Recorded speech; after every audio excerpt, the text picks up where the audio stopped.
Биз мурда өндүрүштө иштеп жүргөндө депутатка чейин ачык айтканда, эгерде ички иштердин кызматкерлери бизге өндүрүүчүлөргө туура эмес мыйзамсыз иштер жасаганда, же таможня кызматкери туура эмес мыйзамсыз иштер жасаганда, же башка, биз прокуратурага барат элек.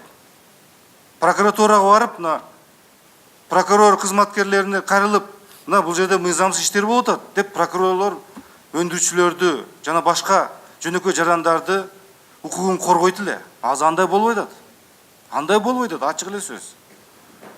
Ошон үчүн сизге каалоо, ошо эл тараптагы сиз караңыз, эл тарап болуңуз, эл менен учурашкыла, региондорго баргыла, мыйзам бузуулар каерде болуп атат, кайсы жерде болуп атат деп тактап, аныктап, эл менен болсоң, эл бар жок айтат сиздерге.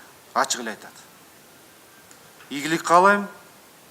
Мен ойлойм, өзүңүздүн так жумуштарды мыйзам чегинде, мыйзам иштебей калды. Азыр мыйзам иштебей калды. Мыйзам чегинде иштеп, конституция нормаларын так аткарсаңыз, мен ойлойм, элдин оозунда болосуз, тарыхта каласыз.